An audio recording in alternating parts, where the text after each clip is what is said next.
दोस्तों, जीत के जश्न में मशगूल हार्दिक ने अनुष्का शर्मा और रितिका को गले से लगाकर किया। कुछ ऐसा देख रोहित और कोहली की भी आंखें फटी की फटी रह गई। तो अब इस होश उड़ा देने वाले मोमेंट पर हार्दिक पांड्या ने खुद सफाई पेश करते हुए कुछ ऐसा कहा है, सुनकर तो शायद अपने कानों पर आप भी भरोसा नहीं कर पाए। तो दिखाएंगे आपको उस शर्मनाक मूवमेंट से लेकर हार्दिक का वह बयान भी, तो हमारे साथ लास्ट तक बने रहे।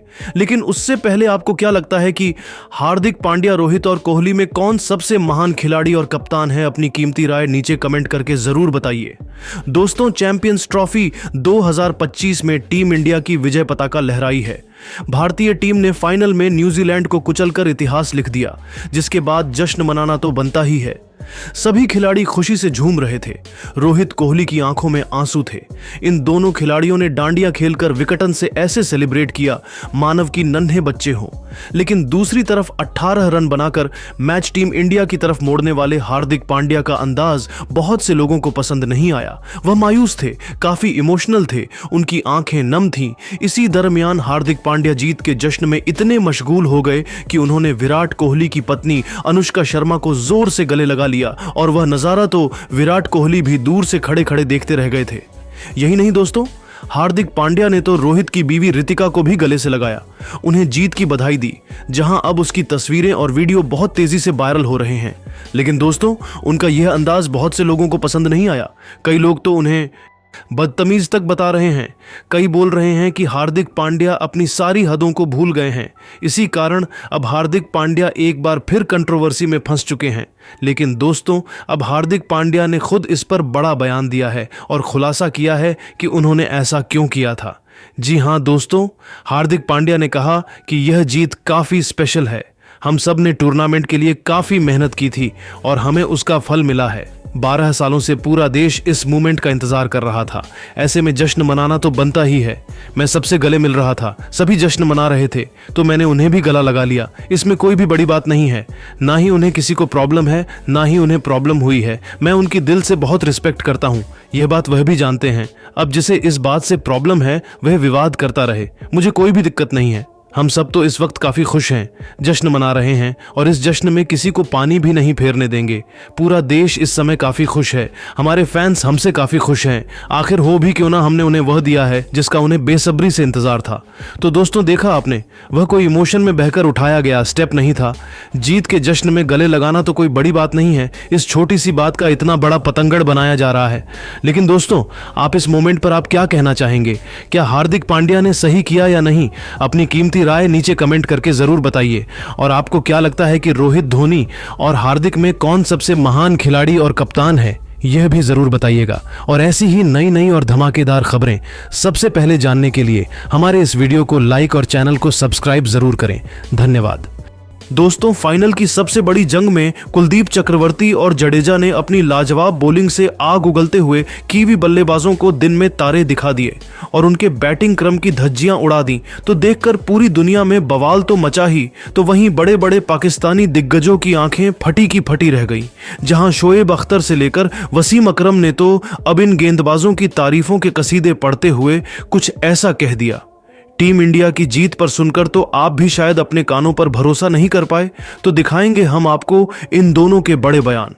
लेकिन उससे पहले आपको क्या लगता है कि कुलदीप, जडेजा और चक्रवर्ती में कौन सबसे बड़ा मैच विनर है? अपनी कीमती राय नीचे कमेंट करके जरूर बताइए। दोस्तों, जीत से एक कदम दूर फाइनल में कीवी कप्तान मिशेल सेंटनर ने टॉस को जीता। लेकिन टॉस जीतकर पहले बैटिंग करने का फैसला उनके लिए अपने ही पैरों पर कुल्हाड़ी मारने के समान साबित हुआ। हालांकि शुरुआत तो उनकी टीम की बेहद ही शानदार हुई थी। मैदान में उतरे बिल यंग और रचिन रविंद्र ने अपने विस्फोटक बैटिंग से ऐसा टहलका मचाया था कि 7 ओवर में ही न्यूजीलैंड की टीम 51 रनों तक पहुंच चुकी थी। टीम इंडिया दबाव में थी, लेकिन फिर रोहित शर्मा ने ऐसी चाल चली, अपने फिरकी गेंदबाजों का ऐसा माया जाल बुना कि जिसके आगे देखते ही देखते न्यूजीलैंड की पारी ताश के पत्तों की तरह तहस नहस हो गई। जी हां दोस्तों, रोहित ने सबसे बड़े हथियार वरुण चक्रवर्ती को 8वें ओवर में बुलाया और इस गेंदबाज ने आते ही अपना जलवा दिखाते हुए बिल यंग का शिकार कर टीम इंडिया को पहली सफलता दिलाई। तो फिर बारी आती है कुलदीप यादव की, जिन्होंने तो अपनी लाजवाब फिरकी का जादू दिखाते हुए पहले सचिन रविंद्र तो फिर केन विलियमसन को घुटने टेकने पर मजबूर किया और न्यूजीलैंड के बैटिंग क्रम की धज्जियां उड़ा दी। तो उनके जख्मों पर नमक छिड़कते हुए सर जडेजा का जादू भी सिर चढ़कर बोला, जिन्होंने खतरनाक टॉम लेथम का शिकार कर कीवी बल्लेबाजों को दिन में तारे दिखा दिए थे। 108 के स्कोर पर ही उनके 4 बल्लेबाज घुटने टेक गए थे और जैसी बॉलिंग भारतीय गेंदबाज कर रहे थे, लगा था कि न्यूजीलैंड तो मुश्किल से शायद 250 रन भी ना बना पाए। जी हां दोस्तों, एक बार फिर भारत के स्पिन आक्रमण के आगे टीम इंडिया इस मैच में मजबूत पकड़ बना चुकी थी, जिसे देखने के बाद तो सबको लग रहा था कि टीम इंडिया ही यह फाइनल जीतेगी। यहां तक कि अब इस मामले में 2 सबसे महान पाकिस्तानी दिग्गजों के रिएक्शन भी निकलकर सामने आए हैं, जहां सबसे पहले तो शोएब अख्तर ने कहा कि भारतीय टीम चैंपियन टीम है, उनके खिलाड़ी जीतना जानते हैं, वह दबाव नहीं लेते हैं बल्कि सामने वाली टीम को दबाव में डालते हैं। क्या कमाल की कप्तानी की है। रोहित ने उनके गेंदबाज पिट रहे थे, फिर भी उन्होंने वरुण चक्रवर्ती को लगाए रखा, एक तरफ से दूसरे तरफ कुलदीप को लाए। लगातार उन्होंने गेंदबाजी में बदलाव किया और हर बल्लेबाज के खिलाफ नया प्लान लेकर वह आए थे। सच में उनसे काफी कुछ सीखना चाहिए। मुझे लगता है कि रोहित मॉडर्न डे क्रिकेट के सबसे महान कप्तान हैं। कमाल की बॉलिंग की टीम इंडिया ने और यहां से अब टीम इंडिया को ट्रॉफी लेने से रोक पाना नामुमकिन ही है। वहीं अब चैंपियंस ट्रॉफी की चैंपियन बनेगी, 99% कंफर्म है। तो वहीं दोस्तों, वसीम अकरम से भी रहा नहीं गया। उन्होंने यह तक कह दिया कि मुझे पहले ही पता था, न्यूजीलैंड चाहे जितना हवा में उड़ ले, भारतीय गेंदबाज उन्हें जमीन पर ला पटक देंगे। इस मैदान में टॉस जीतकर चेस करना ही सबसे बेस्ट ऑप्शन होता, लेकिन न्यूजीलैंड ने ओवर स्मार्टनेस दिखाई, जिसका उन्हें खामियाजा तो भुगतना ही पड़ेगा। भारतीय स्पिन गेंदबाजों का कोई मुकाबला नहीं है। थोड़ी सी भी स्पिन होती है तो वह विरोधी टीम को तहस नहस करके रख देते हैं। आज भी यही देखने को मिला। न्यूजीलैंड ने वापसी करने की भरपूर कोशिश की, लेकिन भारत के सामने टिक पाना उनके बस की बात नहीं थी। मैंने टूर्नामेंट शुरू होने से पहले ही बता दिया था कि टीम इंडिया ही ट्रॉफी लेकर जाएगी और अब वह बात सच होने वाली है। मैं उन्हें अभी से बधाई देना चाहता हूं इस जीत, इस ट्रॉफी के लिए। तो दोस्तों, देखा आपने कैसे भारतीय गेंदबाजी की दुनिया भर में तारीफ हो रही है, लेकिन दोस्तों अब आप टीम इंडिया की बॉलिंग को 10 में से कितने नंबर देना चाहेंगे?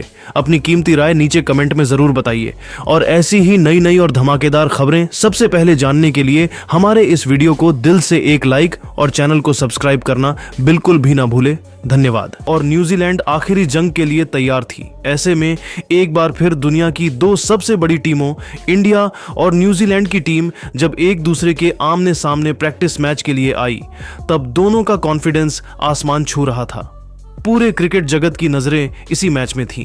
न्यूजीलैंड को लगा था कि वह टीम इंडिया को हरा सकते हैं, लेकिन दोस्तों उसके बाद गेंद और बल्ले के बीच हुए घमासान में भारतीय बल्लेबाजों स्पेशली गिल राहुल और हार्दिक पांड्या ने कीवी गेंदबाजों के घमंड को चकनाचूर करते हुए ऐसी तबाही मचाई है कि पूरा क्रिकेट जगत देखता रह गया है।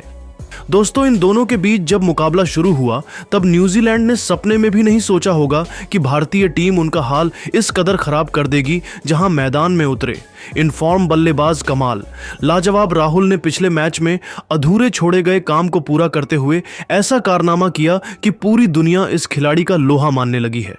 जी हां, आपको बता दें, टॉस जीतकर न्यूजीलैंड ने इस प्रैक्टिस मैच में टीम इंडिया को पहले बैटिंग करने का न्योता दिया और यह उनकी सबसे बड़ी भूल साबित हुई। और आते ही पहले 2 विकेट गिरने के बाद तो राहुल और गिल ने तो मैदान में आतंक मचाकर रख दिया। जी हां, 20 रनों के भीतर ही रोहित शर्मा और विराट पवेलियन लौट गए थे। टीम इंडिया मुश्किल में नजर आ रही थी। तब उस मुश्किल की घड़ी में राहुल के साथ गिल मैदान में मौजूद थे। शुभमन जहां आतिशी बल्लेबाजी से कीवी गेंदबाजों की नाक में दम किए हुए थे, तो वहीं राहुल ने भी आते ही मैट हेनरी के खिलाफ चौका लगा, अपने रनों का खाता खोला। देखते ही देखते उन्होंने आक्रामक रूप धारण कर लिया और हेनरी, जैमिसन से लेकर सेंटनर सभी गेंदबाजों की जमकर धज्जियां उड़ाते हुए बहुत जल्द अपने 50 के आंकड़े को पार कर लिया। उन्होंने केवल 29 गेंदों में अपना अर्धशतक पूरा कर लिया था। अभी तक उन्होंने कुल 3 छक्के जड़ दिए थे। दूसरी तरफ से गिल भी बेहतरीन फॉर्म में लग रहे थे। राहुल से कंधा मिलाते हुए थोड़ी देर बाद ही 35 गेंदों पर उन्होंने भी अपना 50 पूरा कर लिया। दोस्तों, अर्धशतक पूरा करते ही राहुल ने भारतीय पारी को सीधा छठे गियर में आगे बढ़ाना शुरू कर दिया। गेंदबाजी करने आए काइल जेमिसन को आड़े हाथों लेते हुए दोनों खिलाड़ियों ने उनके एक ही ओवर में 4 छक्कों और 1 चौके की बदौलत 28 रन बटोरकर दुबई के मैदान को दहला दिया था। न्यूजीलैंड के तो पसीने छूटने लगे थे क्योंकि इन दोनों खिलाड़ियों ने उनकी हालत खराब कर दी थी। पलक झपकते ही दोस्तों, मैदान के चारों तरफ गेंदबाजों को दिन में तारे दिखाते हुए राहुल 99 रनों पर पहुंच गए थे और सेंटनर के खिलाफ सिंगल लेकर उन्होंने 10